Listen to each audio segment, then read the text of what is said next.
আমি এর আগে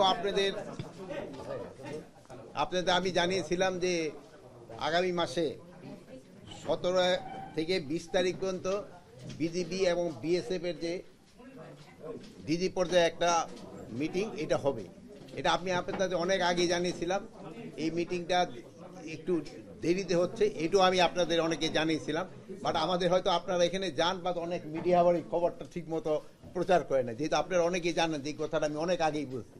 অনেক মিডিয়া এসে গেছে যে এটা নাকি আমরা কাউকে জানাই নেই। যেহেতু আপনারা এখানে আসেন সবসময়, আপনারা জানান যে এটা আমি অনেক আগেই আপনাকে জানিয়েছি এবং দিদির অনেক সময় বলছে। এইটা ওই আমাদের আজকে যেই আলোচনাটা ছিল বা মিটিংটা যেটা ছিল, ওই মিটিংয়ের মেইন এটা ছিল হলো যে আমাদের যে এই 17 থেকে 20 পর্যন্ত যে একটা সম্মেলন হবে বিজিবি এবং ইসের ভিতরে, এটা মানে কি কি জিনিসগুলি আলোচনা হবে এবং আমাদের পজিশনটা কি হবে ওইটার ব্যাপারে। তো এখানে মেইনলি যে পয়েন্টগুলি আসবে, এখানে আসন্ন বিজিবি বিএসএফ পরিচালনা সীমান্ত সম্মেলনে বিজিবি প্রতিনিধি ছাড়াও কিন্তু থাকে পররাষ্ট্র মন্ত্রণালয়ের প্রতিনিধি থাকেন, স্বরাষ্ট্র মন্ত্রণালয়ের প্রতিনিধি থাকেন, বাংলাদেশ জরিপ অধিদপ্তরের প্রতিনিধি থাকেন, ভূমি রেকর্ড জরিপ দপ্তরের প্রতিনিধি থাকেন, যৌথ নদী কমিশনের প্রতিনিধিগণ থাকেন। যেমন এই জন্য এই মিটিংটার মধ্যে বিভিন্ন মন্ত্রণালয়ের জিনিসগুলিও কিন্তু আলোচনা হয়। তো এখানে মেইন আলোচনার ভিতর থাকবে যে বিএসএফ যে ভারতীয় নাগরিক এবং ভারতীয় দুষ্কারী কর্তৃক সীমান্ত হত্যা ও সীমান্ত নিরস্ত বাংলাদেশি নাগরিকদের উপর গুলি চালান আহত বন্ধ করা। যে জানেন যে ভারতীয় নাগরিকরা বিএসএফ এবং এবং অন্যান্য যারা যে আমাদের যে সীমান্তে যে হত্যা করছে, ওটা যেভাবে হোক তাদের বন্ধ করতে হবে। এটা কোনোভাবেই গ্রহণযোগ্য না, এটা ইন্টারন্যাশনালিও এবং যে কোনো জায়গায় হোক না। এটা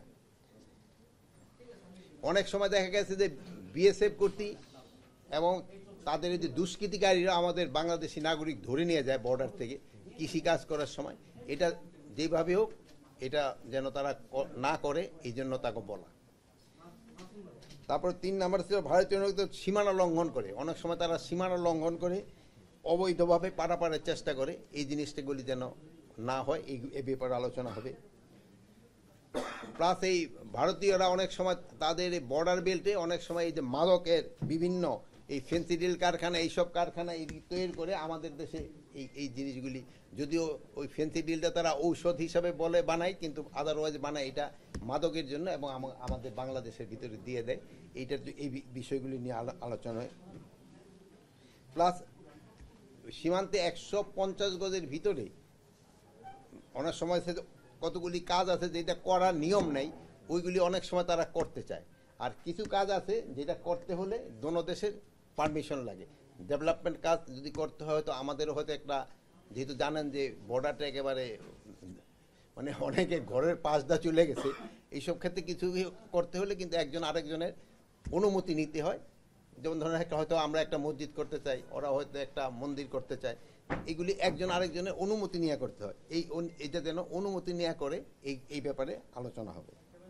আর হলো আগরতলা দিয়ে জানে যে এই অনেক সময় খুব ওই যে ইন্ডাস্ট্রিয়াল বর্জ্যগুলি আছে বাংলাদেশে চলে আসে, বাংলাদেশের এই খালে এসে পানিগুলি একেবারে নষ্ট করে দেয়। ওখানে আমাদের সাথে একটা চুক্তি আছে, হলো ইটিপি আর একটা হলো এসটিপি। এখানে আমাদের একটু হয়তো আগে যারা চুক্তি করছে ওইটা ইটিপি অবলিগ এসটিপি দিয়ে দিছে, ওটার মধ্যে হওয়া উচিত ছিল শুধু ইটিপি রাখা, অথবা দোনোটাই ইটিপি এসটিপি দোনোটাই থাকতে হবে। কিন্তু এই জিনিসগুলি হয় নাই, এটার জন্য হয়তো আমাদের একটা চেঞ্জ তাদের সাথে হয়তো আমাদের আলোচনা হবে করার জন্য।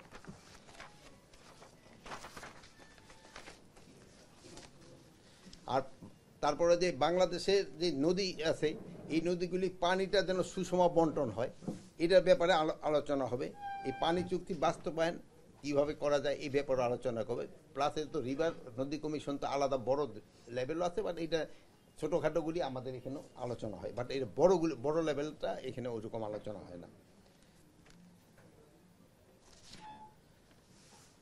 প্লাস ওই মুহুরিচরে একটা সমস্যা আছে,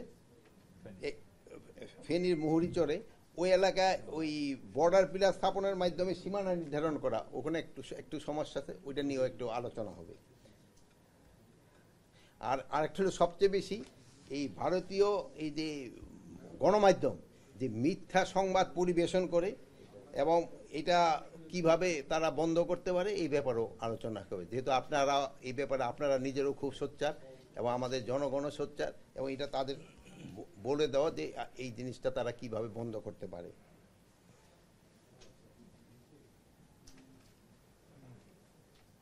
আরেকটা হলো একটা আছে কোঅর্ডিনেটেড বর্ডার ম্যানেজমেন্ট প্ল্যান, এটা একটা বড় সাবজেক্ট, এটা নিয়েও তাদের সাথে আমাদের আলোচনা হবে। তারপরে হলো সবচেয়ে একটা কীভাবে দোনো দেশের সম্পর্ক আরও ভালো হয়, পারস্পরিক আস্থা বৃদ্ধি পায়, এগুলি ব্যাপারে আলোচনা হবে।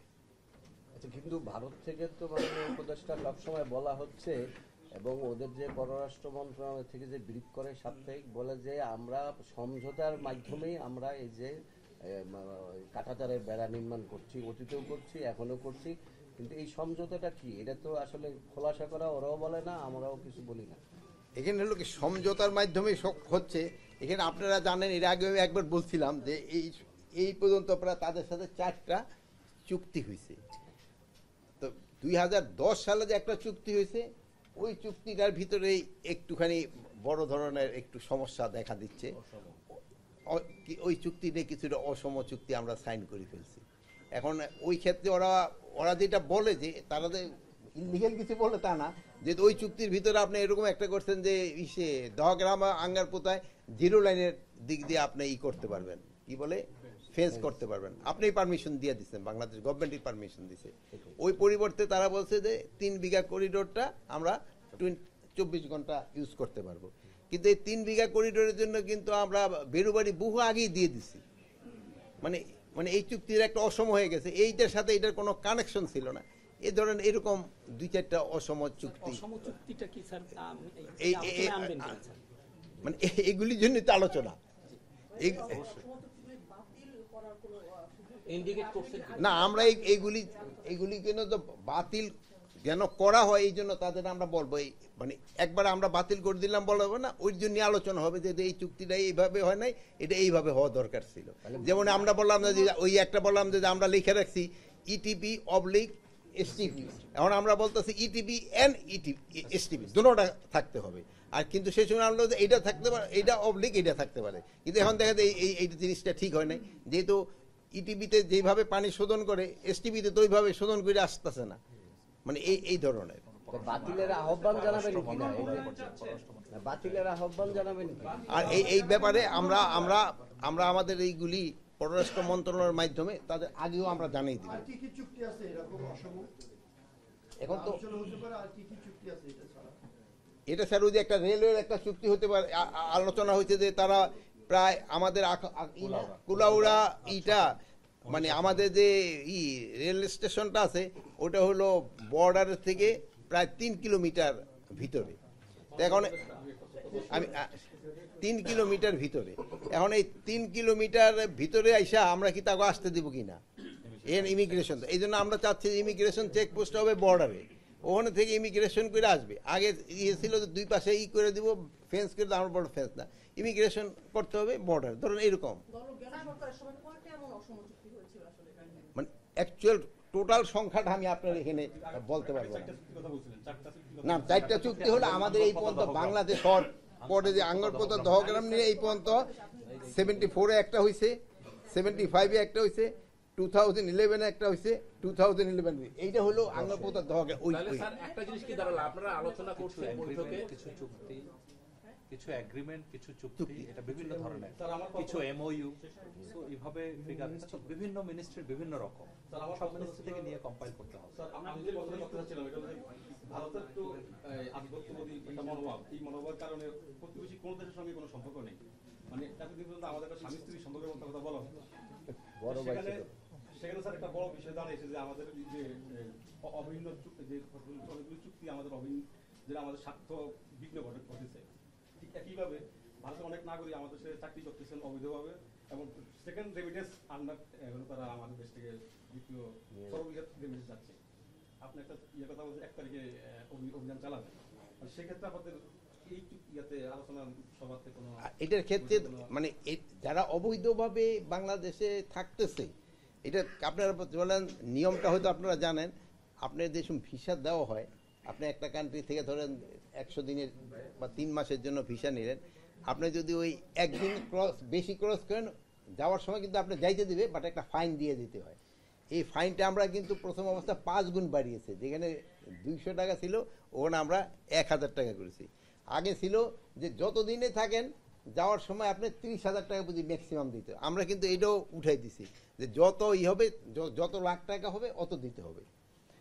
এই জন্য কিন্তু আমাকে প্রায় এর আগের আমি স্টেট এখন কতদিন আগে আমি দেখলাম প্রায় এই জন্য আমাকে প্রায় 10 কোটি টাকা বেশি সে আয় হয়েছিল। এবং এইতে আরেকটা ইন্ডিকেশন ছিল যে যারা এই ভিসা ছাড়া আছে আমাকে বাংলাদেশে, তারা আস্তে আস্তে চলে যাচ্ছে। আর 31 তারিখ পর্যন্ত আমরা তাদের দিচ্ছি যে যারা প্রপার দিয়ে এই ফাইন দিয়ে চলে যেতে পারবে, তারপরে যদি তারা থাকে তাকে আইনানুগ ব্যবস্থা নেওয়া হবে।